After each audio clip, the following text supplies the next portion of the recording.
Okay, it is recording, just so everyone knows. So if you are uncomfortable with your camera being on or anything, that's totally okay to keep your camera off. All right. So just a quick overview again, since we're recording now. The agenda, we're going to talk about what a nonprofit is and what fundraising is. We're going to talk about donor motivations, why people donate. We're going to talk about the different types of funding, the donor cultivation cycle, fundraising activities that make up a comprehensive fundraising program, and then resources and Q&A. Great. So let's get into it. What is a nonprofit? So likely you've heard this term a lot, but you may be surprised to know that there are actually 32 different types of nonprofit organizations that are classified in these different numbers and letters that you see on the screen by the IRS. This includes everything from fraternities and sororities to hospitals, libraries, even cemeteries, which I had no idea. I learned that while I was preparing for this. But the only main difference between a nonprofit organization and a for-profit is that nonprofits exist to serve the community in some purpose. That's their mission that guides everything that they do. Whereas for-profits exist to make extra profits to pay their shareholders and their investors. So that's the big difference. And that means that a balanced budget for a nonprofit is a really great sign of organizational health. I know for people, if you work in for profit and you see that balanced budget, you're like, what? Like, where's all the extra? But that is really great. That is the goal for most nonprofits, is to be in that balanced budget where you know where every single dollar is going. Every dollar that's coming in has somewhere to go to be spent. And also, just a side note, because I'm in a nonprofit, if you see someone at a nonprofit making a healthy salary, that's great. And we should celebrate that because nobody ever questions it when it's the CEO of such and such. So we have to attract great talent just as much as they do. Just a plug for my nonprofit girlies. So let's talk about what a 501c3 is, which is, I think, probably your most common type. That's the one that people have typically heard of. And that is where I work at the orchestra, versus what SLG is, a 501c7. So 501c3s are nonprofits that have missions that serve either a charitable, religious, scientific, or educational purpose. 501c3s can receive tax-deductible donations, but they cannot endorse political candidates or platforms or promote propaganda. Currently, SLG is classified as a 501c7, which is a membership-based classification. They differ from 501c3s in that their primary purpose is to benefit their members, while 501c3's primary purpose is to benefit the public.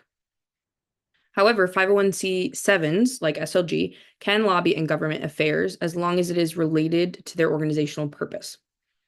The biggest funding difference between the two is that 501c3s receive most of their revenue from donations or grants, while 501c7s earn their revenue on fees and membership dues. So if you're paying your dues and you're like, dang, that's high, just know that that is what is funding our organization and the great work that HQ is doing. And it's very important because we can't get those grants and things in the 501c7. So let's talk about what fundraising is. So there's many different synonyms for fundraising used in the industry. Some that you may have heard of include philanthropy, development, advancement, or giving. Development and advancement, I feel like, are more popular, especially at colleges and like universities. A lot of times it's university advancement or in some hospitals. But what does this all mean? So according to Merriam-Webster, the definition of fundraising is simply that: raising funds for an institution or political cause. With election season just passing, I'm sure you all either saw an ad on social media, received a phone call, an email, something in the mail asking for donations to either a local candidate or for the presidential election. This is one of the mainstream examples of fundraising, but also in your everyday life, places like your places of worship, your universities, as long as they're public universities, food banks, the Red Cross, YMCA. These are all examples of nonprofits that have to raise funds to support the work that they do towards their missions. And many times when we're fundraising for a project or an event, I feel like we're really focused on that transaction. We have our goals, we're trying to get people to make that donation so we can use their money for XYZ amazing plan that we've created. But I like to use the word philanthropy in my work because it focuses on the goodwill shared between the people when that gift is made. and the fact that philanthropy can mean more than just the dollar amount. It can mean other things, which we'll get into right now. So I like to go by the 5 T's of philanthropy, even though as a fundraiser, raising dollars is integral. That is why I am in my job, is to raise the dollars. We can't ignore that. We have a budget. We got salaries. We got overhead. But it's still important to consider the other ways that people can contribute, because a lot of times they'll start out perhaps as a volunteer, donating their time. And as they develop an affinity for the organization, they may give $25 a year. And then maybe in 20 years, they're your biggest donor and they're giving $10,000 in their estate. So never underestimate what someone can contribute, whether it is their time, talent, treasure, ties, or testimony. So according to Merriam-Webster, again, philanthropy is goodwill to fellow members of the human race, an act or gift done or made for humanitarian purposes. So the example that I'm going to use throughout the presentation tonight is one that we can all relate to in some form or fashion, whether you crossed undergrad or if you cross grad, and that is fundraising for an SLG entity. I think at some point, all of us have either had to work a table selling Krispy Kremes, do a dare for a social media fundraiser, or work to stuff the cups for breast cancer awareness. Shout out to Side Chapter. And I will especially be referencing undergraduate entity fundraising throughout the presentation tonight because they have the alumni base for this example to work well. But this can be applied to any situation that you guys need to fundraise for, not just for SLG. So when thinking of increasing philanthropy for our undergraduate chapter, we can use the 5 T's to plan our events and strategies. The first one is time. Does your entity need a new advisor to donate their time? Do you need volunteers to help wrap Christmas presents for a local shelter? Do you need volunteers for a roadside cleanup? These are some great examples of people donating their time, which could strengthen relationships both with alumni, if you invite them to help out, with chapter interest, people who are considering joining SLG, or just the larger community at your university. Maybe that's the other Greeks or just your friends. It's a great way to donate your time. This is one that's very popular, is being a volunteer. The second one is talent. What special skill or profession could your entity benefit from? Do you have multiple entity members that are interested in pursuing med school, but they want to learn more about what it is to be a doctor? And you know that you have a couple alumni who are doctors practicing in the field. Could they come and talk about their experiences? Or does someone in the entity have a partner or a best friend who is a great photographer that would be willing to do entity photos for free with promotion on the social media in return? Is one of your alumni a cancer specialist or a speaker who could be the keynote speaker for a breast cancer awareness event? These are all examples of how you could use talents in your alumni or people that you know to benefit the entity internally or externally for an event. And then treasure, obviously what you guys are all here to learn about tonight. I won't touch on it too much here, but we will talk about it. This is the dollars. The key for this is to make giving as easy as possible. Walk through what we call the purchase path. It's kind of like if you're going to purchase a ticket. If you are trying to purchase something online, you want it to be as easy as possible. If there's an extra step, if I have to write out my email 3 different times, or if my phone doesn't remember my credit card, I'm like, maybe that's just because I'm Gen Z, but I'm automatically like not determined to finish the purchase. But if it's easy, it remembers my credit card number, it remembers my email, my phone number, the shop pay, whatever. It's so much easier. And I'm going to do it like that. So if you can offer Cash App, Apple Pay, Venmo, cash, check, however, obviously all within what the rules are of the campus and SLG and things like that, and making sure that it is safe. But the easier that you can make giving, the better. So an example of this, obviously, could alumni sponsor a line jacket for a new member, or decorations for the new member presentation, or sponsor, I don't know, decorations or food for an upcoming Founders Day brunch. Things like that. Make those monetary options, those fundable options, and provide them to your alums so that they can then share in it and give to it. The 4th T is ties. Is there an alumna in town who could connect the chapter with an event space? Is there an alumna who maybe works in university administration and the chapter submitted a proposal and they could put in a good word? Ties, I feel like, are most helpful in a board setting, especially if, say, you serve on a nonprofit board. This is really important when you're trying to get those gifts or if you're trying to recruit new board members. It's all about who knows who. So that might not be quite as applicable for undergrad, but if you're on a board, it's definitely about who knows who can you bring into the organization and into the mission from your circle. And the last T is testimony. Do your alumni have cousins, neighbors, daughters, or nieces coming to your school that want to join SLG? Do you have a strong relationship with other organizations on campus who would speak highly of the Gammas to potential members? Could you recruit an alumna from each line of the chapter to communicate to their line sisters the amazing work that the undergrad chapter is doing to keep in touch with everyone? Testimony can be a really important tool, and we see this with things like celebrity endorsements for products. When you see Sabrina Carpenter holding a hairspray and you see her big, beautiful hair, you're thinking, wow, my hair could look like that. That is testimony. And we also see this in things like honorary members in D9. When you see a celebrity join an organization, that's huge publicity for them. That's a testimony to their organization.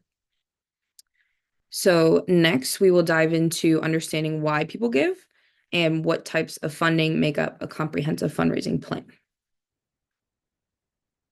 Just going to check the chat real quick.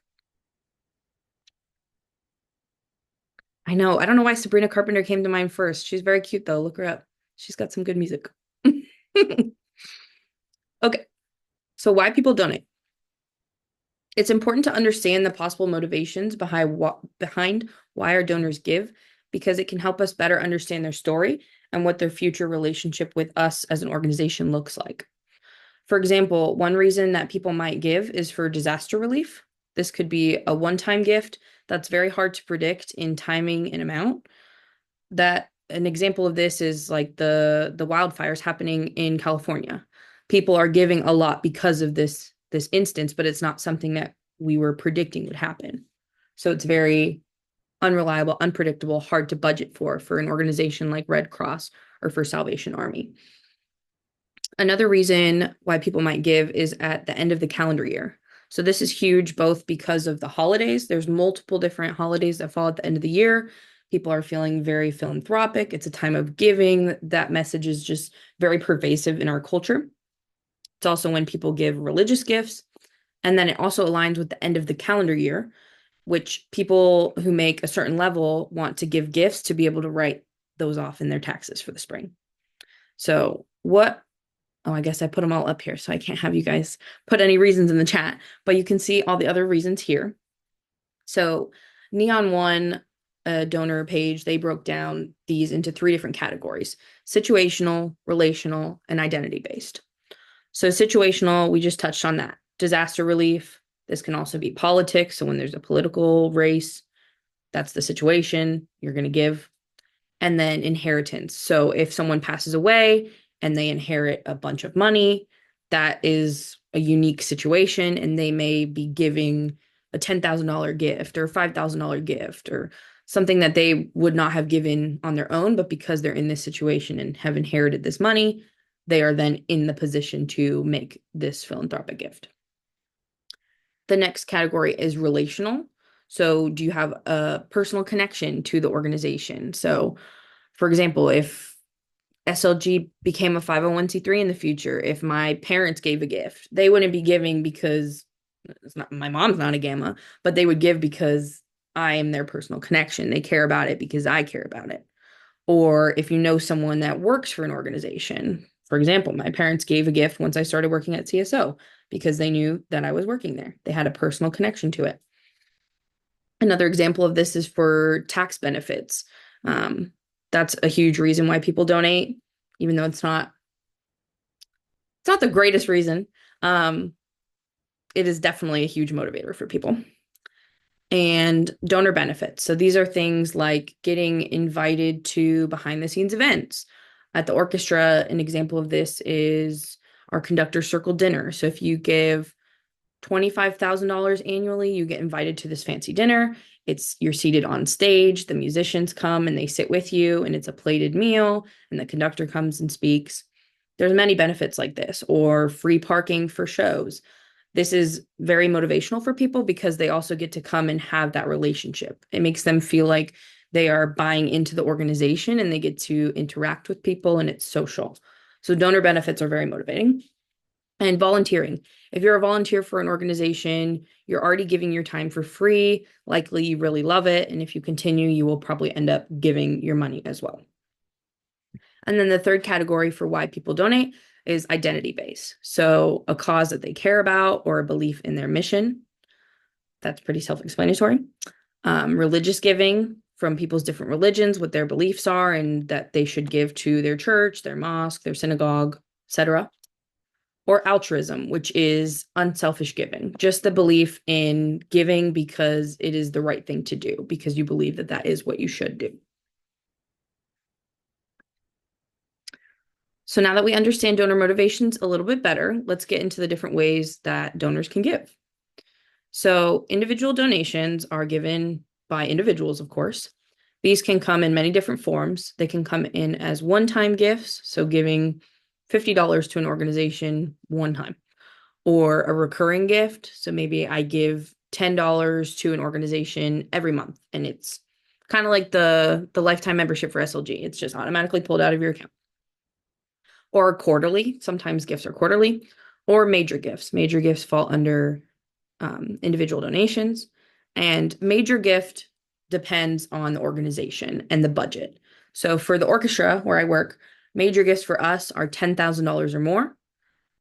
This could be a lot smaller for a smaller organization. So if you work at maybe a very small women's shelter, maybe a major gift for you is $1,000, because that's not what people typically give. That is like above and beyond what people normally give. Whatever that amount is, those gifts are the ones that require lots of touch points with the donor, a lot of stewardship, and they leave a big impact on the organization. These gifts can be given in many different forms. Online via credit card, that's ideal, or debit. A check, you'd be surprised how much people still mail in checks or write their credit card number on a piece of paper and put it in the mail. It blew my mind once I started working here. Cash, IRA gifts, so your individual retirement account. Once you get to a certain age, I'm not sure exactly what it is because they keep changing it, but I want to say it's like 72 and a half. You can start giving gifts from your retirement account. And then gifts of stock. So if you have stock in a company, but you want to get rid of it, you can give 15 shares of Apple, and whatever the price of it is that day, that'll be what the gift is considered to the organization. Or DAF gifts, which are donor advised funds, which you could have one at something like Fidelity. We have a local one called Greater Cincinnati Foundation.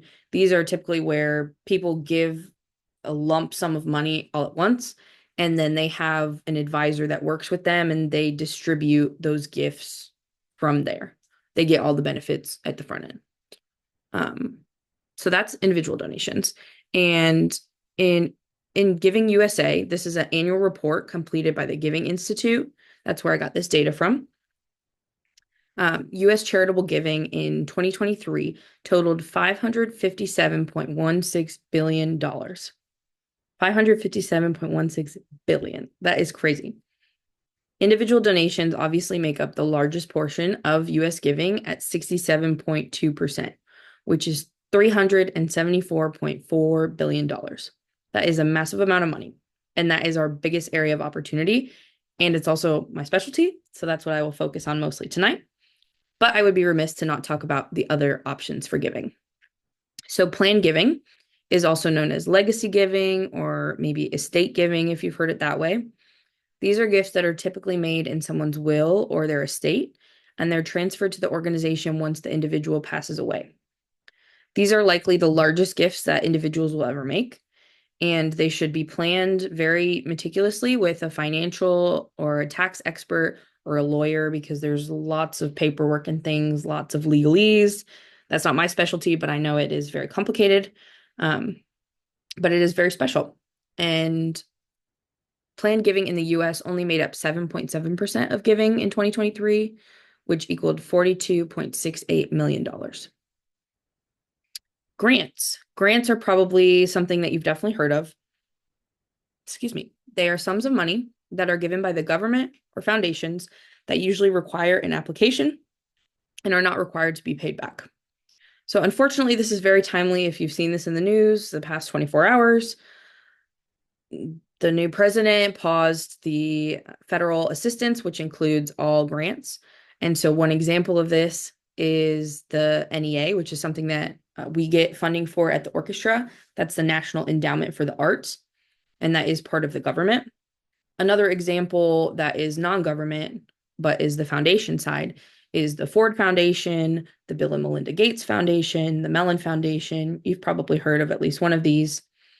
Grant funding made up 18.6% of US giving, or $103.53 billion. And then sponsorships or corporate gifts. You may also hear this called institutional giving. This comes from companies. So Procter & Gamble, Delta, PNC Bank, et cetera, et cetera. Sponsors are motivated to give to organizations that align with the work that they do in their for-profit. So, for example, someone like Barnes and Noble, who sells books, they're for profit. So their goal is obviously to make the most money they can selling books. But they may give to a nonprofit that's focused on children's literacy because they want the kids to be able to read, and that aligns with their for-profit work, which is selling the books. Something else that motivates them is the recognition. So putting their company logo all over everything, programs, the website, stadiums. If you've been to sporting events and like a football stadium, a baseball stadium, you see the logos of everything everywhere. This is because it increases brand awareness for these companies. It's an ad for them, basically. And especially when it's for a nonprofit, it is then associated with the good work that that nonprofit is doing in the community, which makes the company look good and makes you like, oh, I love that nonprofit. Like, oh, PNC is giving to them. Like, maybe I'll switch my banking to PNC because they're supporting said nonprofit. These kind of gifts can be solicited in one-to-one meetings or through an application process. It really just depends on the business. And some cities have much more generous corporations than others. One that I've heard of that's really generous is Dallas. I think that they have a lot of headquarters of a lot of national or international companies there. So they give a lot of sponsorship money out to their nonprofits, whereas here in Cincinnati, we struggle a little bit more to get sponsorship dollars. We're definitely more individual donation focused. And then I also included events under sponsorships because this is another prevalent form of fundraising. That's one that we do in SLG all the time. It's the easiest one. But in terms of nonprofits, that's more like a gala or a benefit dinner. And these are typically where sponsors will purchase a whole table of seats for the event, and then they may give a gift on top of that, or they may donate something for a silent auction to raise money. One huge example that we know of this is the Met Gala. So it's not actually just them, all the celebrities dressing up very interestingly and beautifully. They also go and have a dinner, and it is a fundraiser for the Met. Um, and I feel like this is more popular in big cities. So New York, Chicago, the kind of places where people want to get dressed up and go to a super fancy event. Not my favorite. It's fun to attend the events, but as a fundraiser, it is usually much more work and much more cost than your return on investment. But it really just depends. If you're in somewhere like New York, it may be very profitable and your fundraising may be very events driven. And then the last form of giving that I wanted to discuss here is in-kind giving. You may have encountered this in like high school or college if you were on a sports team or in a club and you were trying to cut costs. So if you ask your local pizza place, instead of the club or the team buying lunch, you ask the local pizza place to donate 20 pizzas, and then you'll put their logo on the back of your team t-shirt or something. This is an example of in-kind giving. It is the gift of an item or service not cash or grants. Another example of in-kind giving, when I was at Florida State, we had a donor that when they passed away, they left ownership of their condo to the College of Music. So now the College of Music gets to use it to host guest artists or visiting professors, which is really great because then they didn't have to put them up in a hotel. So that saved them the cost of something that they would have otherwise had to pay for. And that is when in-kind giving is best utilized, when it alleviates a need that you would have otherwise had to pay for.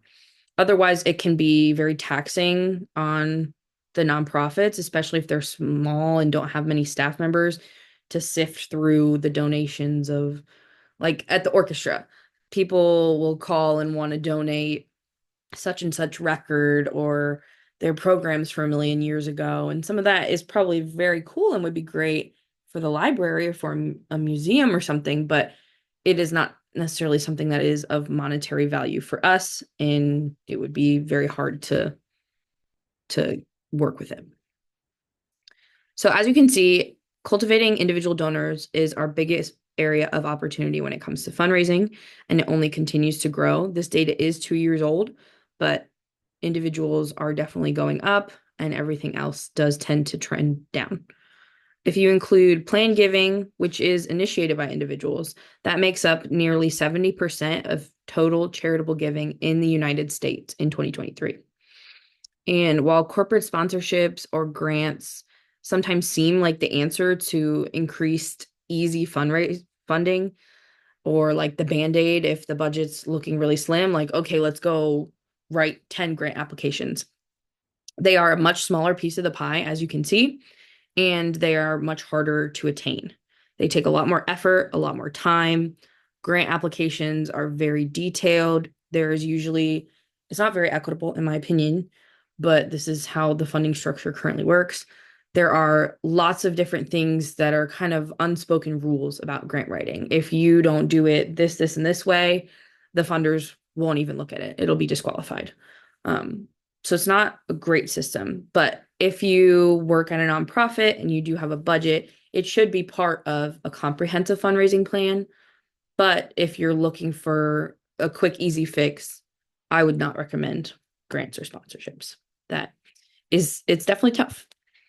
Yeah, this can vary depending on the type of organization. There are some organizations that are much more heavily funded by grants, but this is just what I have experienced.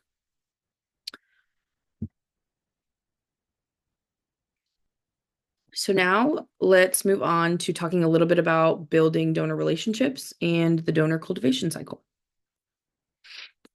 So this is the donor cultivation cycle. It is a 5-stage process to getting the gift. This works best in an individual donor context, but I would say that it applies to grants as well and sponsorships and things like that. The 5 different stages that we're going to walk through are identification, qualification, solicitation, and stewardship. Oh, identification, qualification, cultivation, solicitation, and stewardship. So identification. This is the process of identifying who could be a potential donor. So who attended your recent program? Who bought tickets to your upcoming fundraiser? Who made a gift in the past but maybe hasn't given in over a year or two? This process is ideal when you're using what's called a customer relationship management database, otherwise known as a CRM. Some examples of this are Salesforce, Tessitura, Razor's Edge, DonorBox. There's a bunch of them out there. But basically, this is a database that holds all kinds of donor information. Each donor has a profile with their contact information, their giving history. It can contain credit card information, all kinds of stuff, and it keeps things organized. So this is ideal, obviously, for a nonprofit, but it can be done on a small scale too. And I have included a spreadsheet that I made that kind of has the similar information that a CRM collects. I included that in the handout, so you guys can use that if you want to use it for your entity or whatever you're fundraising for and not pay, because these CRMs are expensive. So I would recommend, in the example of if you're an advisor trying to help your entity fundraise, sit down with your entity and put together a spreadsheet of alumni who are a few years graduated or alum who have volunteered recently. Maybe they've donated in one-off instances for a new line or a Founders Day event, or they've really responded when the chapter has asked for help. Make this list very organized, which my spreadsheet will help you do, with the names, contact information, any details about them that might be helpful in conversation, their address if you have it, etc. So I'm going to use my LSU Lisa through this example as a prospect that side chapter could identify and walk through this donor cultivation cycle. So on the left is a tool called Rosso's concentric circles. I gamified it, of course, I had to. This tool helps with identifying your best donor prospects, your hottest donor prospects, with the people closest to the organization and your mission in the center. And then the further and further you get, theoretically, the further removed the relationship is. So it would be harder to get them to make a gift. I included this graphic in the handout as well. If you want to use this tool, I'd recommend swapping out these terms for ones that make sense for you and who you're fundraising for.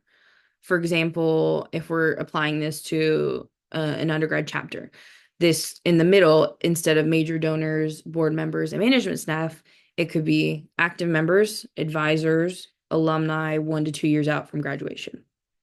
The next circle out could be interests, alumni 2+ years out, friends or partners of gammas, or followers on social media.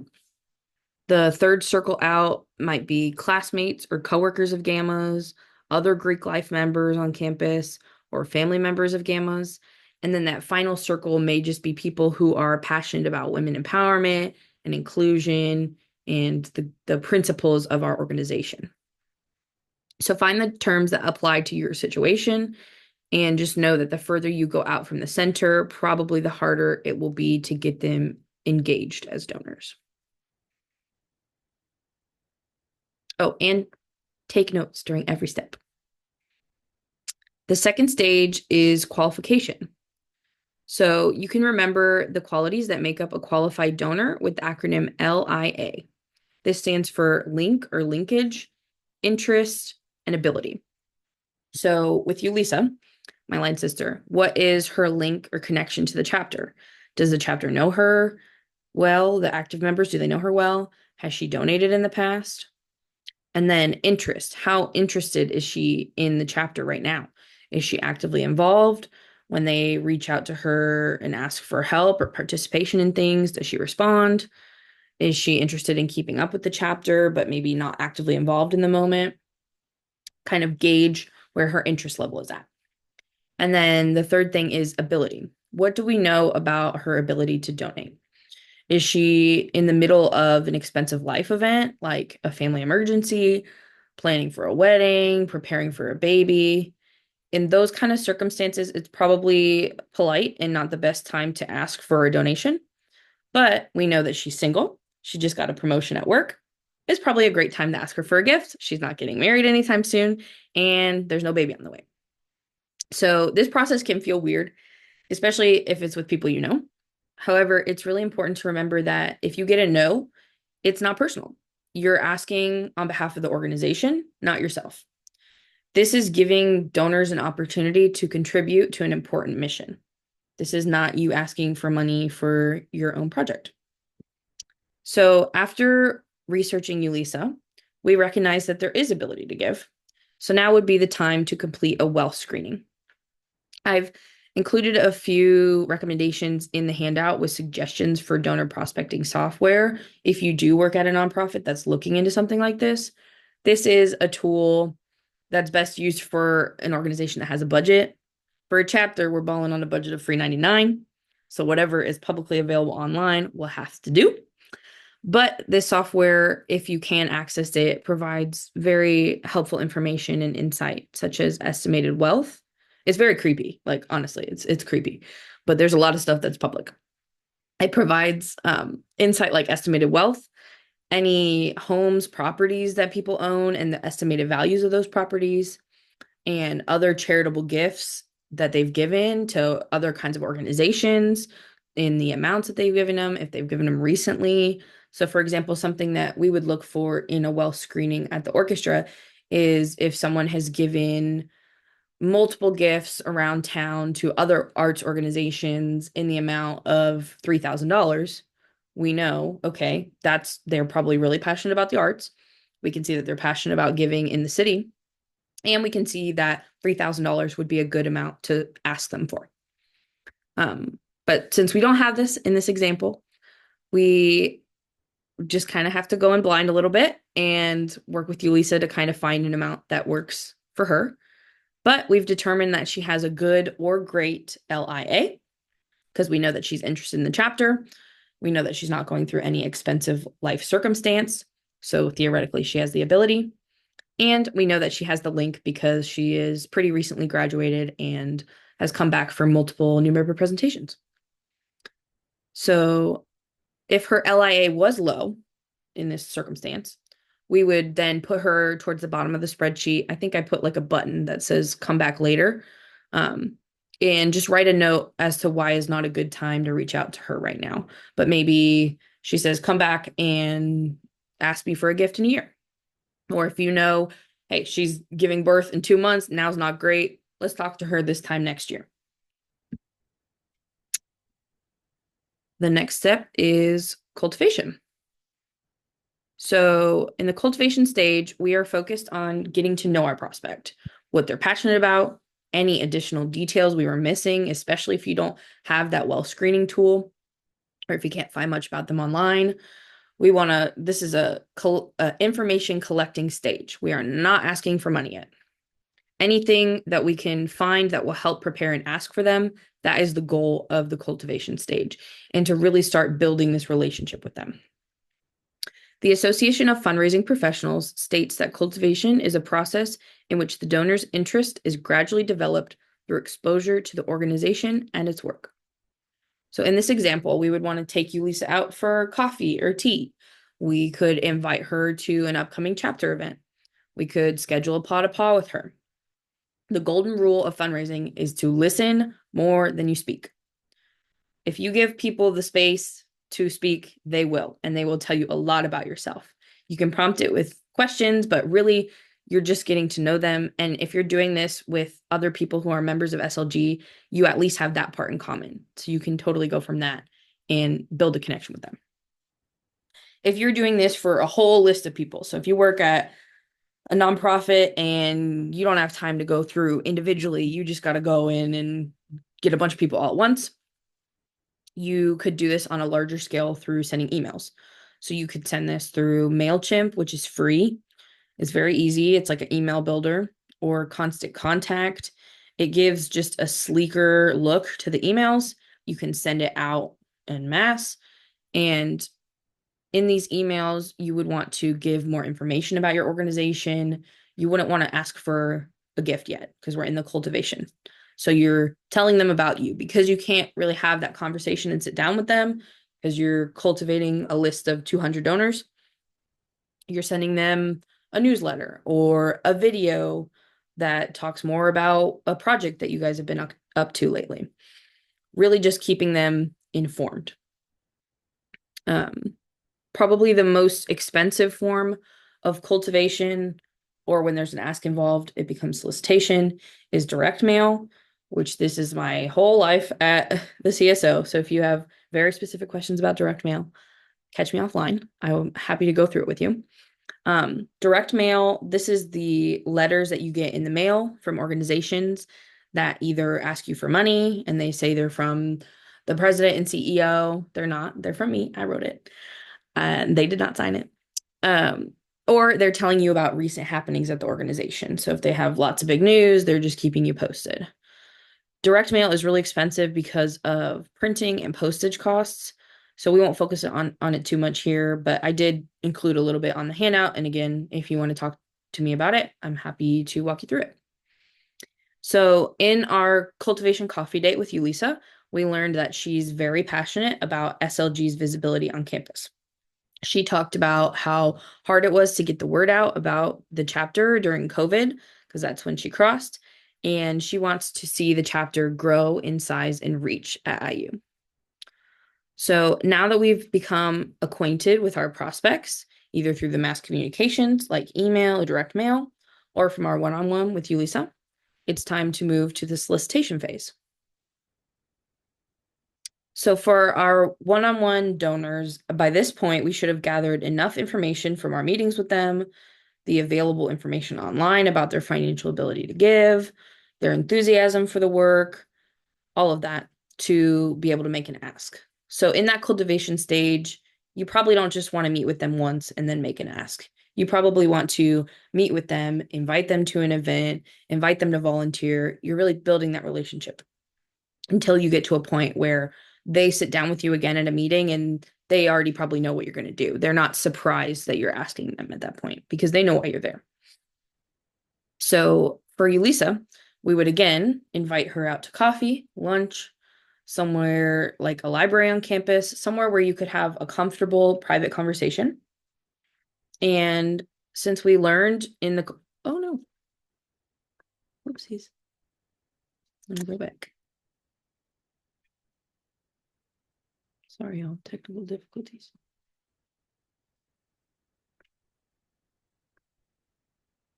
There we go. So since we learned in the cultivation stage that she's really passionate about that visibility on campus, and we know as a chapter that we have some costs that we would love to be able to order a new custom tablecloth for our tabling setup. We would love to order a brand new tabling board to look super professional at tabling events. And we'd love to do a professional photo shoot to get our pictures out there and to be able to use them all over social media. So now that we know that she has that desire to help the chapter increase their visibility on campus, we know that the chapter has this need that aligns with that. We can put those together and make an ask. So now we would sit down with her and ask her to join the chapter's efforts with a gift of $500. We would tell her that this gift will support the chapter's new tabling setup and professional photos, which will both increase visibility and will hopefully therefore increase recruitment on campus. She will even, you have to prepare for any kind of response because donors can do some crazy things. They may seem like they're not caught off guard and then they may be completely caught off guard. They may be like, of course, yes, like we'll give 2,000. That would be an ideal situation. But you have to prepare for anything that you hear and keep a poker face, even if it's very hard. Like me, I'm not great at keeping a poker face. But prepare for any answer. You could get a yes, you might get a no. They might have a lot more questions.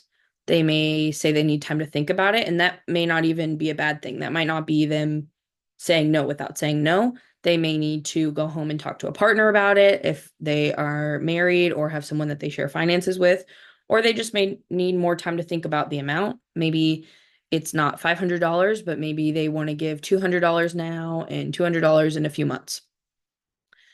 And that did not add up to 500. 250 now and 250 in a few months. So if you don't hear from them within the week, so say they need time to think about it and you don't hear from them within the week or within the time frame that you talked about, then in that case you'd want to send them a note, send them a text, whatever communication style you have been using up to this point, or give them a call to check in. Especially older donors love to talk on the phone.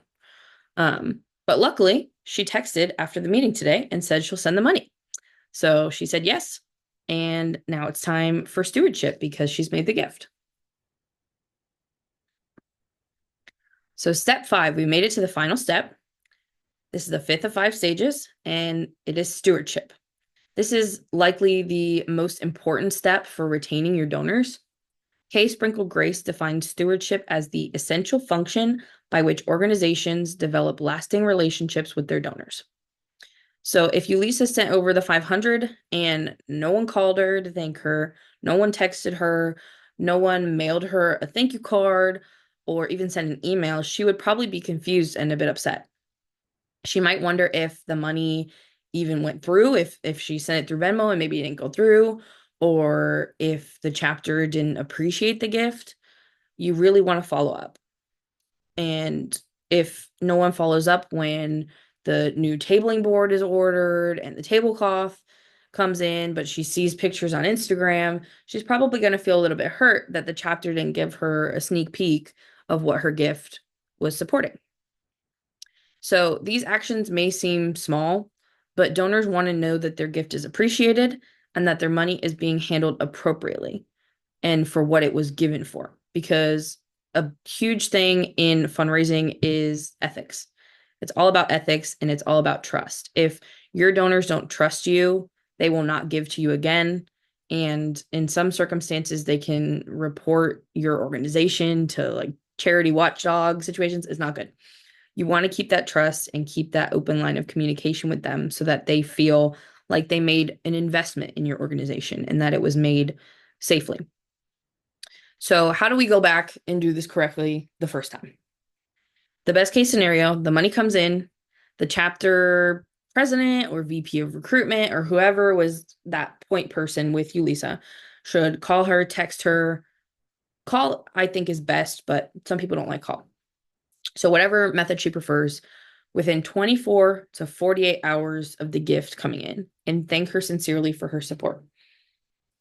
I didn't include the stat, but there's some stat that, like, if you thank your donors within the first 24 to 48 hours, it increases the likelihood that they will give again by like 70% or something crazy like that. People want to feel appreciated. They want to know that the gift made it there. So now we've called her, we've thanked her for her support. We will let her know that we'll be in touch once the materials come in and that we would love to invite her to the next tabling event so she can see it in action. We'll send her pictures when those items come in. We'll send her sneak peek photos of the photo shoot of the chapter. And if she's up for it, some donors want to remain anonymous, so she may not be up for it. But if she is up for it, you could thank her publicly on the social media. It's important to keep that anonymous if people want to stay anonymous. You can also keep track of recruitment numbers and any comments on the tabling setup to then periodically communicate with her. 30 people came by today and 20 of them signed up for our newsletter, 20 of them signed up for the informational, or 15 of them said the tabling setup looked amazing. Those kind of little stories will be so impactful and really make them feel like they made the difference that they were trying to make and that they were really helping the organization. This keeps them engaged, passionate, and again, keeps that trust in you as the person who is facilitating that donor relationship. This is also how you keep them in the pipeline for when it's time to make another ask the following year and to start this cycle all over again. So now that we've walked through the donor cultivation cycle for individual donors and the different types of funding that make up a fundraising program, we need to talk about some of the activities that actually raise the dollars other than the individual donors. So the first one is direct mail, which I talked about a little bit earlier. This program is typically for mid-sized to large nonprofits who have a budget to be able to spend money on fundraising, which sounds totally backwards probably, but it does cost to raise a dollar. I've seen varying amounts of suggested spend for return on gift, but a good ratio that I've seen is spending about 20 cents to raise a dollar and not going too much above that or too much below that. I included some formulas at the end of the handout if you do work in a nonprofit and if you want to find out the ratio of what you're currently spending to make that dollar. But the direct mail program, it requires a few different components. A mailing list, of course, ideally an updated mailing list. There's something that you can do, I forget exactly what it's called, but it's a report where you can get it from the mail house where it tells you if people have moved and if their address needs to be updated. That's really helpful to have clean data. And then you'll also need the letter itself, the actual fundraising letter. You'll need the envelope on the outside, of course. If it's branded, that's great. It looks very clean. And then on the inside, you'll also need some sort of a response form, or our organization, we call it a buck slip. It's kind of the thing at the bottom that they can it's perforated and they can tear it off and write their information and then mail it back.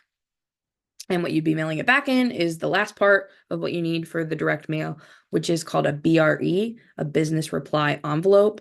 So you include that little envelope within the big envelope with all your letter and everything.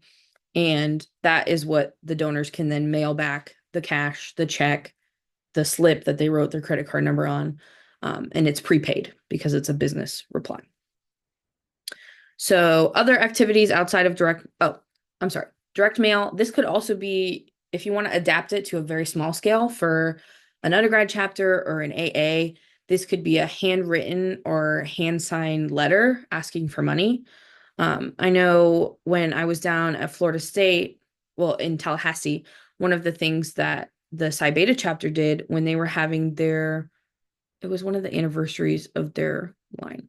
I'm sorry, Psi Beta, I forget. I want to say it was their 20th anniversary line. They sent handwritten notes to each of their chapter founders to invite them to the new member presentation. And then they also asked them for a gift. Like, if you can donate to this, they said it more eloquently than this. If you can donate to this, we would really appreciate it. We would love to see you at the new member presentation. Thank you for this legacy that you've built. Something like that. Um, this can go a long way. Even if they don't give, it's still a handwritten note is so nice to get. And I feel like so much mail that we get nowadays is just like junk mail or like credit cards trying to get you to sign up and things or ads. But getting a handwritten note, it is very special. Um, so that's direct mail. And then digital fundraising. This is huge and definitely growing. This could be through your website if you're a nonprofit and you have that function, or through an Instagram or Facebook ad. I do a lot of that at my job where we create a whole fundraising campaign, and then through Meta, which is Facebook and Instagram together, you can do paid ads, which will push that fundraising content out to people who follow you and people who have similar accounts. Also very creepy. Don't love Meta right now, but it is a very good tool for fundraising. And on some of them, you can click the fundraising link directly from there. You can also do this on other social forms of social media or emails. So are still a very good tool for digital fundraising. And then telefunding, y'all would be surprised how many people will still pick up the phone and give money. It surprised me a lot when I started working at the CSO. Again, this is probably something that is for a bigger organization, but this could be adapted for a smaller org. So telefunding is when somebody calls you, kind of like a telemarketer, except it is a telefunder, I guess they would be called. And they're asking for a gift. They're asking you, hey, I saw that you attended 3 concerts with the CSO this year. We're really glad that you've been attending. Would you consider making a gift of $50 today to support the great work that they're doing at the orchestra? Um, I definitely think this is generational, but this could be adapted for a smaller organization or for this chapter or entity example to personal phone calls or a personal FaceTime where you ask someone to join you. Like, hey, Gamma Mom, would you consider giving $100 so that the chapter is able to do this awesome professional development event? It would not be possible without your support. Would you be willing to give to this? That's telefunding. And then event fundraising, we touched on it a little bit earlier. This could be a gala, a silent auction, a car wash. Um, this is really popular, I feel like, in SLG and in Greek life in general. And then there's other methods like radio ads for fundraising, or like a fundraising marathon that you'll hear on the radio. TV fundraising, roundup campaign at stores. So when you're checking out at a store and TJ Maxx asks you if you want to round up for such and such organization, that's an example of fundraising, or sales-based fundraising, which we will talk about now. Um,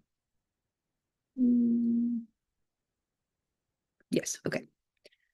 So sales-based fundraising, this is probably what you all are most familiar with. This relies on being able to sell what is an affordable product and to mark it up a bit for a profit.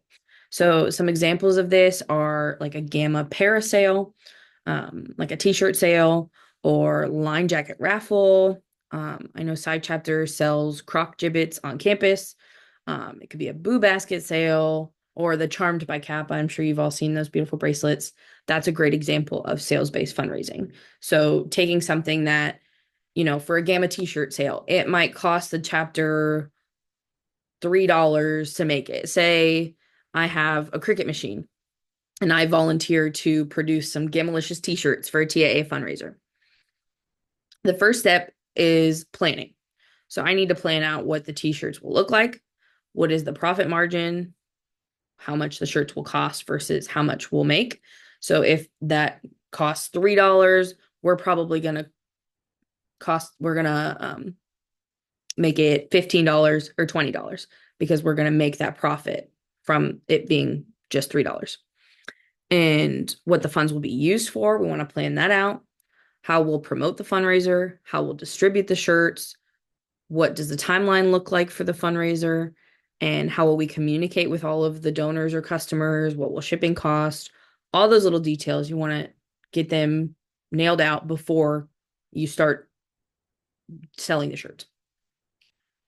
Because you want to be sure that the fundraiser is set up for success before you post about it or start making the shirts or invest any money into it. You want to invest the time first. So once you've determined all of those things and set yourself up for success, now it's time to promote the fundraiser. So now I would coordinate with the VP of marketing. I would think of all the different ways to promote the fundraiser. This could be on social media, on the feed, on the story, share it in group chats, post flyers around campus or in the community, etc. And now that it has been planned and promoted, it's time to sell. So again, remember, make sure it is as easy as possible to give. The less barriers, the less friction, the more money you will make. Think of all the times you wanted to purchase something, and if the website didn't memorize your address or ask too many questions, you gave up. This is no different for a donor.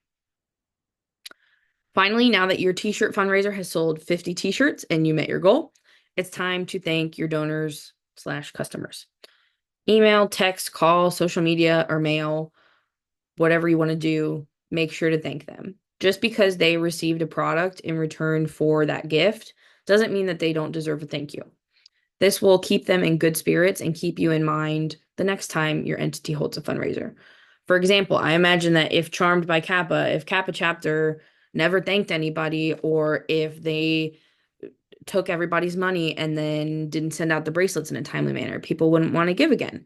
But they've obviously done it very well. They thank people, they send it in a timely manner, so people want to go and buy more bracelets in the future and support the chapter. So another type of sales-based fundraising is the restaurant or food fundraiser. There's so many of these, and there's a great website called groupraise.com, which will show you local businesses and some chain businesses in your areas that hold restaurant fundraisers like this.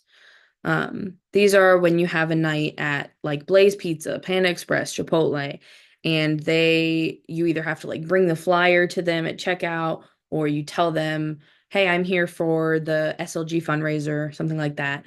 And they'll count up all of the profit from that night and they will give you 20% or 15%. There are a lot of different ones. There's also food, like specific ones like Double Good Popcorn, or a popular example of this is Girl Scout cookies. You're buying the cookies, but it is a fundraiser for them. And while these restaurant fundraisers and the Double Good Popcorn are typically pretty easy to set up, depending on how much you promote it, there might not be a huge return on investment unless you have a ton of people showing up to eat. Often, I know when we've done Blaze Pizza fundraisers in the past, people have spent more to buy the food at the restaurant when we probably could have just asked them for a donation of $10 or $15 instead of asking them to come and buy the pizza, and then we only get $1 from that they spent. Or raffle off a gift card to one of those restaurants for less, something like that. But it is definitely a very accessible method, so I wouldn't completely get rid of it. Just keep that in mind, and make sure you communicate with the restaurant and know what that percentage is, how you're going to get that money, things like that. And definitely check out that groupraise.com, especially for local businesses. I saw, well, Dave and Buster's is not local, but I saw that Dave and Buster's does it for, they will give you 50% of the profits. So if there's a Dave and Buster's in your area and you have people that like to game, that's a really great margin of profit. And that is the end of our presentation. So if you want to learn more, I highly recommend that you check out AFP. That stands for the Association of Fundraising Professionals. I included a link on the handout where you can click and find the AFP chapter that is close to you. This is similar to a sorority where it's the national organization is AFP, but then they have chapters in different cities. This is a great resource where you can become a member. They offer things like the Fundamentals of Fundraising class, which I took last year, which is a 2 to 3 day course where they give you all the fundamentals and a big book, which is a great resource. They also have all kinds of webinars and monthly events where you can network and learn, and it's really great. If you're in the fundraising profession, you can also earn your CFRE or CAP certificates. CFRE stands for Certified Fundraising Executive, and then CAP is a Chartered Advisor in Philanthropy. Those are some certifications that you can get and put at the end of your name on your LinkedIn. And then the IU Lilly School of Philanthropy is a huge resource for philanthropy. They have tons on their website. I put it in the handout. Definitely check that out. They have lots of webinars. You can go there for courses. You can even get degrees there if you're really interested. Nonprofitready.org is great. It is free. You can get certificates on there where you can put them on your LinkedIn. They have all different kinds of certificates about fundraising, grants, DEI, how to be a great board member for your nonprofit, tons of stuff. Candid Learning is also a great site that used to be GuideStar and something else, but now it's called Candid. They have lots of webinars on there, and it's also free if you sign up. And then there's also all these different groups that you can join. Like I'm a member of Somos El Poder. AADO is another example. EPIP is another example. And then there's also Bloomerang, which hosts webinars. And yeah, all of these will be on the handout. Thank you so much. There are two of my email addresses if you would like to contact me, but I would love to take any questions that you might have. I know I talked for quite a long time, so.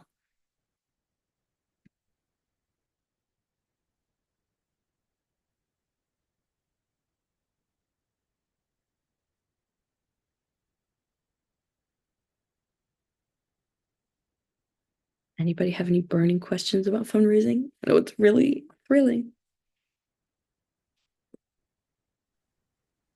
No, thank you for the information. It was really helpful.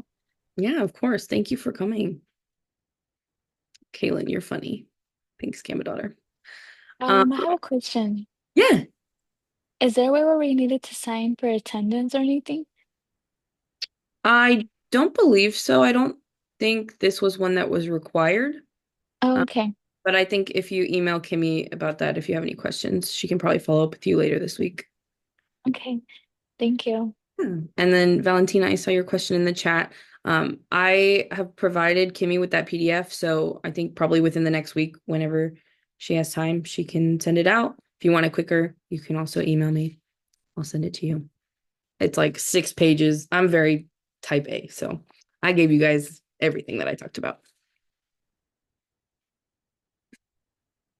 Any other questions? I know this was a lot to chew, and I tried not to go too inside baseball terms to be confusing. So if you have any questions that you want to stay on afterwards and ask me separately, or if you want to email me and set up a meeting, I'd love to chat. I love my SLG, so anything for my sibs. Well, if no one has any other questions, thank you so much for being here tonight. And yeah, I really appreciate you. And thank you to Kimmy and to HQ for this opportunity. I will stop the recording now.